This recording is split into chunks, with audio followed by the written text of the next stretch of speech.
뭐 이 이외에도 여러 가지 이야기들이 좀 있습니다. 일반적으로 키가 큰 여성보다는 키가 좀 작은 여성들이 강하다고 얘기하는 사람들도 있고요. 또 입술, 특히 아랫입술이 도톰하면서 윤기가 나고 입꼬리가 살짝 올라간다. 이런 여성들이 조금 더 강하대요. 여러분 안녕하세요. 오기네 TV입니다. 오늘은 성욕이 유달리 강한 여성들에 관한 이야기를 드려보도록 하겠습니다. 여성들이 성욕이 많다는 거, 강하다는 게 결코 흉은 아닐 텐데요. 인간에게는 누구에게나 몇 가지의 욕망들이 있지요. 그 욕망 중에 하나가 바로 성욕이라고 생각합니다. 잠이 많은 분은 잠에 대한 욕망이 있는 거고요. 어떤 분은 또 음식을 잘 먹는 분이 있습니다. 그건 역시 뭐 음식에 대한 욕구, 욕망이 있는 거 아니겠습니까? 마찬가지로 성욕 또한 그런 것 중에 하나라고 생각을 합니다. 제가 얼마 전에요, 저 잘 아는 지인과 함께 아주 속 깊은 이야기를 나눈 적이 있습니다. 근데 그분이 그런 얘기를 하더라고요. 본인은 이상하게 남편과의 잠자리가 그렇게 그립고요. 젊었을 때부터 늘 기다려지는 시간들이었대요. 그러면서 하는 말이, 예전에는 남편이 다가왔을 때 너무 좋았는데 요즘은 남편이 잘 곁에 오지 않아서 조금 서운하고요. 왜 저러지? 왜 남편이 저럴까? 이런 생각이 좀 든다고 합니다. 그러면서 하는 말이, 자기는 이상하게 좀 성에 대해서 좀 강한 여자인 것 같다라고, 아무래도 자기는 좀, 뭐 타고났나 보다고 이런 말을 해가지고요. 둘이 깔깔거리고 웃었던 그런 기억이 있습니다. 그분과 말씀을 나누면서 제가 생각을 했습니다. 정말 그 성욕이 강한 여성들은 따로 있는 걸까? 이런 생각이 들었습니다. 그래서 제가 나름대로 좀 많이 찾아봤거든요. 그랬더니 정말 포털이나 여러 커뮤니티에 성욕이 강한 여성들은 이러이러하더라 라는 이야기들이 나와 있더라고요. 그래서 오늘 여러분들께 말씀드려 보려고 합니다. 그런데요, 어디나 마찬가지로 뭐든지 100%다 옳고 또 100%더 맞는 건 없습니다. 여러분들 들어주시면서요, 그저 그냥 그럴 수도 있겠구나, 그러려니 하고 들어봐 주시면 감사하겠습니다.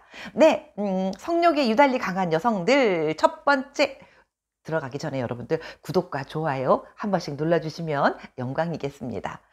네, 자, 그 첫 번째, 손가락 길이로 알 수 있다고 합니다. 일반적으로요, 요 5가지 손가락 중에요, 남성분들은 두 번째 손가락 검지보다 약지가 길게 타고난다고 합니다. 반대로 여성들은 네 번째 손가락보다요, 이 두 번째 손가락이 더 길게 타고난대요. 그런데 간혹 한 15% 정도의 여성들 중에, 원래는 이게 더 길게 타고나야 되는데 약지를 더 길게 타고나는 여성들이 있다고 합니다. 그러면 이런 여성들은 왜 그러냐 하면은요, 태아일 때 엄마 뱃속에서 남성 호르몬인 테스토스테론을 좀 더 많이 형성되는 그런 상황이 있을 때 여성들이 네 번째 손가락이 더 길게 타고난대요. 그래서 태어나면서부터 그런 여성들은 남성 호르몬을 좀 더 많이 갖고 태어나는 거겠지요. 그러다 보니 이 남성 호르몬이 좀 더 많이 노출되어지면 자동으로 그런 여성들은 성욕이 다른 여성들보다 좀 더 강하게 타고난다라고 합니다.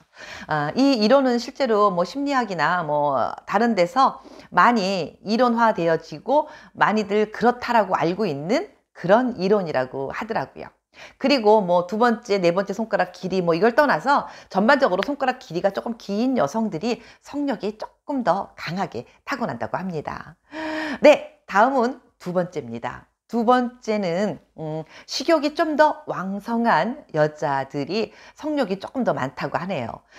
우리가 그 뇌의 식욕과 성욕은 서로 가까운 곳에 붙어 있대요. 그래서 가까운 곳에 붙어 있다 보니 식욕이 높은 여성들은요, 성욕도 좀 더 높게 나타난다고 합니다. 반대로 성욕이 높은 여성들은 또 식욕도 높게 나타난다고 하죠. 그래서 성욕이 강한 여성들은요, 음식도 아주 잘 먹는다고 하네요. 네, 다음 세 번째로 넘어갑니다. 세 번째는요, 똑똑하고요, 그리고 스트레스를 많이 받는 직업을 갖고 있는 여성들이 성욕이 조금 더 강하다고 하네요. 똑똑한 여성들은요, 여러 가지 호기심도 아주 강하고요, 뭔가 이렇게 탐구하려고 하는 그런 정신이 강하다요. 그러다 보니 이 성에 관한 것도 좀 더 적극적이고요, 자기 감정 표현도 강하고, 그냥 그냥 대충 넘어가지 않고요. 잠자리에서 침대 위에서도 조금 더 새로운 것을 개발하려고 하고 더 많이 알려고 하고 또 적극적인 부분들이 강하다고 합니다. 게다가 감정 표현도 아주 솔직하다고 하네요. 그래서 나는 여기가 좋고 여기가 싫고 이것도 솔직하게 잘 표현을 한다고 합니다. 그러다 보니 이 똑똑한 여성들이 조금 더 성욕이 강한 편이고요. 또 스트레스가 많은 그런 직업을 갖고 있는 여성들은요, 그 스트레스를 잠자리에서 풀어버리는 경향이 많이 있다고 합니다. 예전에 나폴레옹 같은 경우도요, 전쟁을 많이 나갔잖아요. 그 사람이 전쟁터에 나가기 전에 그 사람은 혼자라도 자위를 하거나 아니면은 꼭 잠자리를 하고 그 긴장, 이 스트레스를 미리 잠자리로 풀어내고 전쟁터에 나갔다고 하는 그런 일화도 있습니다. 네, 다음입니다. 다음은 애정결핍증을 갖고 있는 여성들이라고 하네요. 일반적으로 애정결핍증이 있는 여성들은요, 뭔가 욕구불만, 또 본인한테서 갖고 있는 그 부족한 그런 부분들을 남성에게서 채운대요.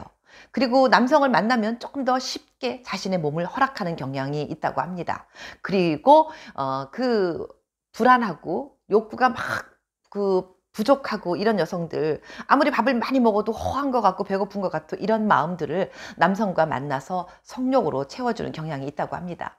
그래서 애정결핍증이 좀 있는 여성들은 아무래도 성적인 욕구가 좀 더 강하게 나타나는 경우가 있다고 합니다. 이렇게 제가 성욕이 강한 여성들에 관한 이야기 몇 가지 말씀드렸는데요. 뭐 이 이외에도 여러 가지 이야기들이 좀 있습니다. 일반적으로 키가 큰 여성보다는 키가 좀 작은 여성들이 강하다고 얘기하는 사람들도 있고요. 또 입술, 특히 아랫입술이 도톰하면서 윤기가 나고 입꼬리가 살짝 올라간다. 이런 여성들이 조금 더 강하대요. 그리고 또 이렇게 마른 사람보다는 좀 통통한 사람들이 오히려 성욕이 강하다고 하네요. 네, 뭐 사람마다 다양하게 갑론을박이 있습니다만은, 그런데요, 중요한 거 한 가지가 있습니다. 정말 중요한 겁니다. 잠자리에 누워보지 않으면 누가 알겠습니까? 그쵸? 예. 그죠? 오늘 제가 드린 말씀은요, 뭐 이렇대더라, 카더라 하는 이야기입니다. 웃으면서 들어주셨길 바랍니다. 네, 오늘도 끝까지 오기네 TV 시청해주신 우리 시청자 여러분, 정말 감사드립니다. 오기네 TV 최선을 다하고요, 열심히 하도록 하겠습니다. 여러분, 고맙습니다. 안녕히 계세요.